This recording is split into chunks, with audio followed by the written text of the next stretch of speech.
Tony. Welcome to So Lounge. Today we're talking about ways you can keep clothes out of landfills. Now, if you're not aware of the current problem with the amount of textiles and clothing put into the landfills, let me give you some statistics. Over the last 20 years, Americans have increased the amount of clothing that gets thrown into landfills, and it's actually doubled. So 20 years ago, it was about 7 million tons of clothing and textiles. Now we are up to about 14 million, which is a staggering number when you think about it.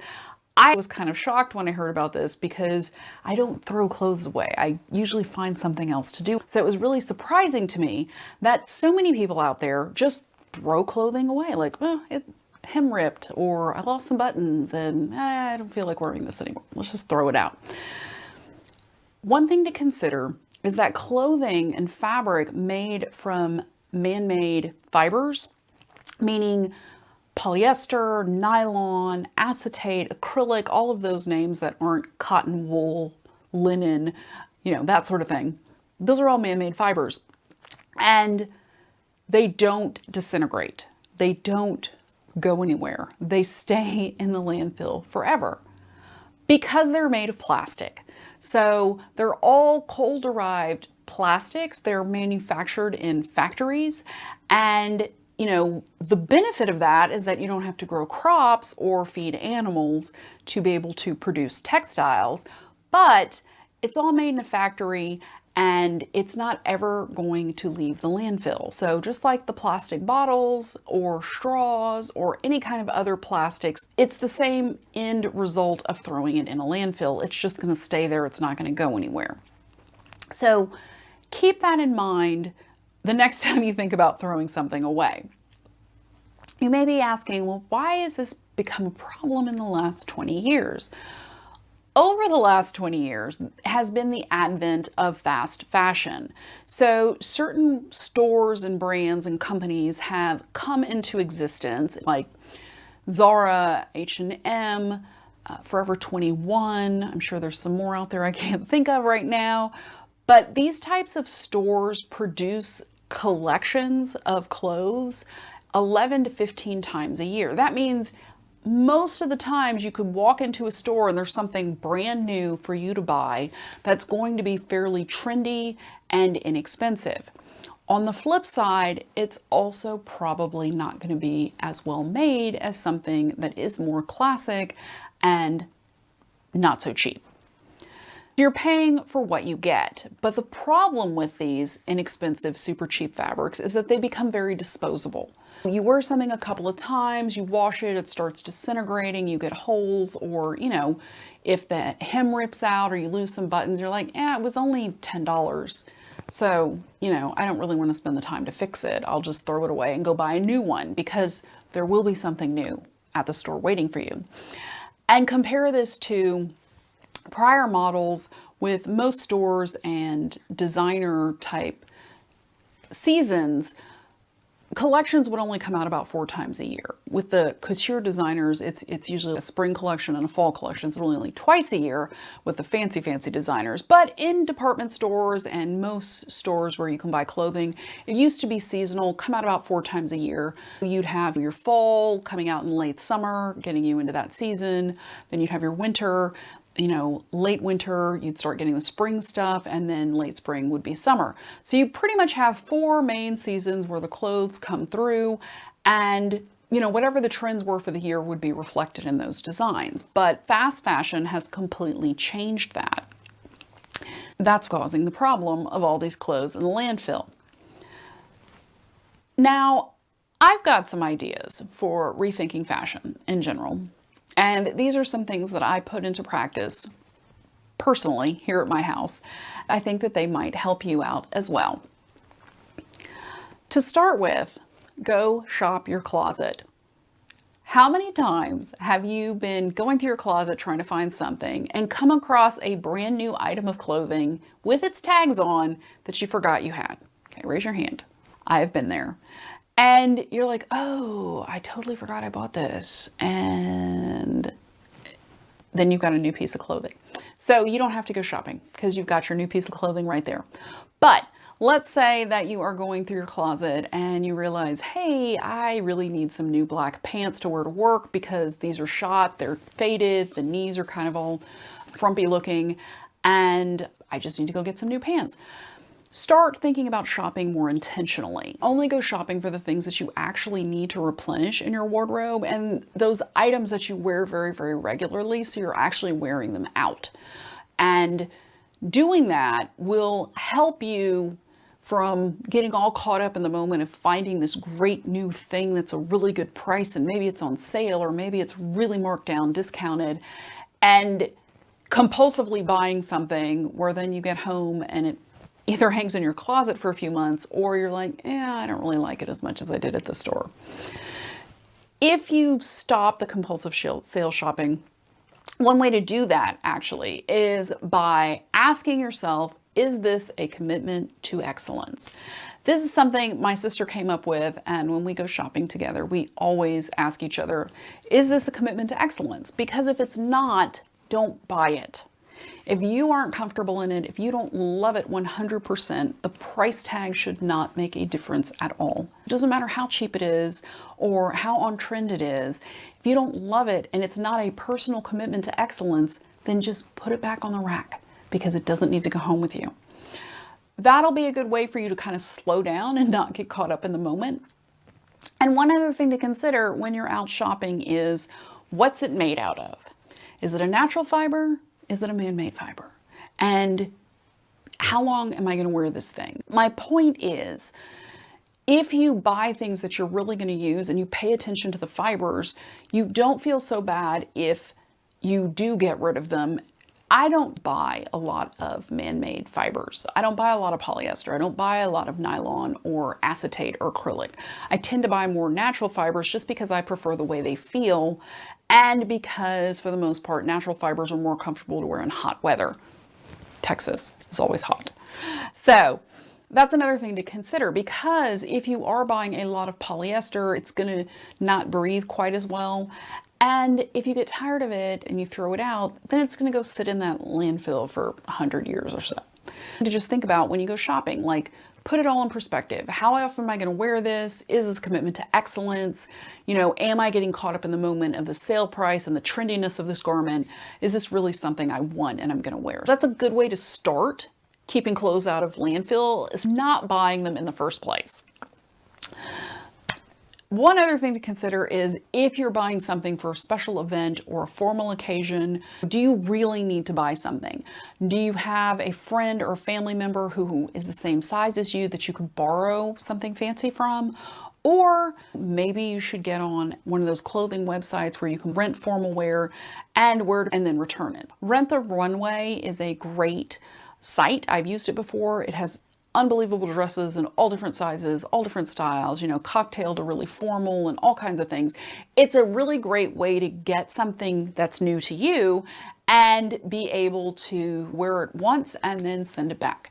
And I'm sure there are other companies out there. That's just the one I personally used. And it's just a really great way to have that formal event outfit and then not have to worry about, like, oh, what am I going to do with this now? How many sequin dresses do you need? Next way to keep clothes out of landfills is to fix the clothes that need mending. Obviously, you're on the Sew Lounge channel because you either want to learn how to sew or you're learning to sew and want to get better at it. So sewing should not be a great fear of yours. And if it is, we're going to get you through it. Hand sewing is a great way to put buttons back where they need to be, to fix hems, that sort of thing. And learning some basic hand sewing techniques are really great in a pinch. If, you know, you catch a, pair of pants, catch the hem of pants on a high heel shoe, you can fix it real quick when you're at work. If you have an emergency sewing kit, I do always. It's usually an easy, quick fix. You just fix it yourself and then you go about your day. And you got to keep that piece of clothing. You don't have to throw it out because, the hem's hanging out and you keep stepping on it or it keeps getting caught on things. You just fix it and go on. Now, the good news is most sewing machines have a blind hem stitch on them. If you don't want to hand sew, like, oh, I don't want to hem a skirt, There's a blind hem stitch, which I made a video about, so go check that out. You can learn how to do it by hand and on a machine.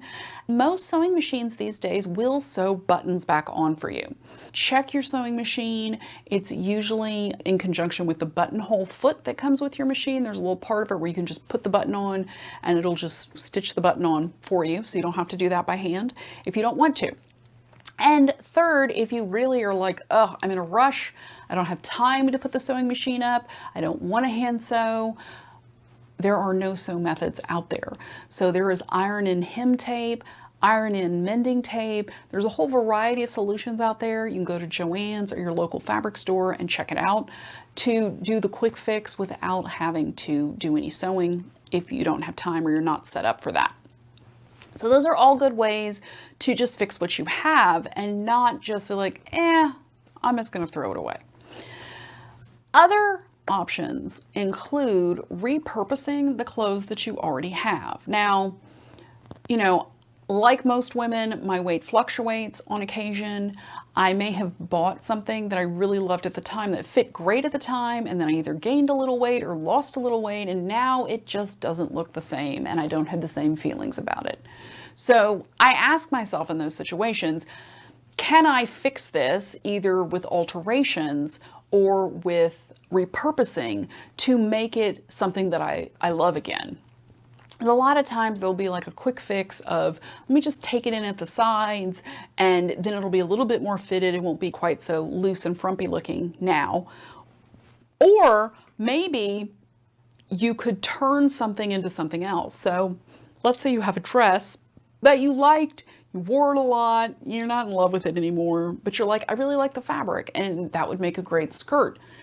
Cut off the top, add an elastic waistband, bam, you've got a skirt. Other options would be, you know, pants that you like, maybe you've worn out the knees, maybe they're a little too short, maybe they're frayed at the bottom. Can you cut them off and make them into cute shorts? Or if you've got a skirt, what about changing the length? If it was a little shorter, would you like it better? If it was a little longer, would you like it better? All of these ways that you can repurpose clothing that you already have to fall back in love with it. That's something to think about as well, is using your newfound sewing skills to repurpose things, or if you're not comfortable making those kind of alterations, if it was an expensive purchase and you're like, oh, I don't want to ruin it, you can always find a local tailor or alterations shop to help you with that, to fit it to you so that it's comfortable to wear, it fits you the way it should, and it looks great. All bonuses. Now, if you've gone through your closet and you're like, I can't repurpose this, I'm never going to like this again, and it's just taking up space and I need to get rid of it, then consider donating it. Salvation Army and Goodwill take pretty much anything. I tend to only donate clothes that are still in really good shape. Most of the time I've worn them a couple of times and then just don't like them anymore. I will admit that sometimes they still have tags on them because it was a purchase and then I decided I just didn't like it and it was past the return date. Which, if you buy clothes, try them on immediately when you get home. So if they don't fit the same way they did in the store, if you decide you don't like them or they don't match that pair of shoes or purse or sweater that you got them to go with, take them back. Most stores here in the US have very, very easy return policies. At the minimum, they're 14 days. Most stores are 30 days. Some are even 60. So keep your receipts and return things, but make sure you try it on with whatever you were planning to wear it with as soon as you get home so you don't miss the return window. Other options would be if you have some very nice clothes like the formal wear we talked about earlier or some designer pieces, maybe you should consider reselling them. That way you can make some money, you can get rid of some clothes you don't love, and maybe somebody else will find some new pieces that they are crazy about. There are a variety of sites out there. Just kind of pay attention to the ones that hit you with a surcharge of listing or, shipping fees, all that good stuff. Check them out and see if that might be a really good option for you to clear out your closet and keep those clothes out of the landfill. Last, there are plenty of places to recycle. H&M takes back any clothes from any brand, not just theirs. And while they are kind of contributing to the whole fast fashion problem, at least they're doing clothing recycling to help offset that. Madewell has a program for recycling jeans. If you've worn out your jeans and you're like, what do I do? Madewell will give you a store credit to buy new jeans and take your old jeans and recycle them for you. There is also the North Face, which is more sporting goods, but they will take any clothing and shoes. And I believe they have a sort of program that's similar to Goodwill, that they help give people jobs. Now, you may be thinking, okay, Tony, well, this is all great, but what if I have something that's torn and ratty? I don't have any recycling places near me. I don't have any options for that sort of thing. And I get you. When I have clothing or household textiles that are just shot, I will turn them into rags. So sometimes you'll have a t-shirt that has a hole in the front of it. I'll cut them into smaller pieces and I'll use them for cleaning. Great with auto repair, cleaning your car, or cleaning your house, cleaning the toilet. All of those kind of things, you can use rags for pretty much anything. And if you're sewing little projects like pillows, you can always stuff them with some of these extra t-shirt rags you've got, or you can use them on your pets. So when I have old towels that get kind of torn up, or I get them stained with hair color, I will use them to dry my dog after a bath or after a rainstorm. Same with sheets. And you may want to check with your local veterinary services. They will take old blankets and towels and bedding for the dogs that they have, or animal rescues will do the same. So that's another way you can kind of recycle textiles that aren't necessarily clothing, but you still have around the house to help keep them all out of landfills. If you've enjoyed this video, be sure to click like and subscribe to my channel so you never miss a stitch. And if you've got questions but no one to answer them, head on over to Let's Talk Sewing for Beginners, hosted by Sew Lounge. It's an interactive Facebook group where you can ask all the questions you want and I will get you some answers. Until we meet again, happy sewing!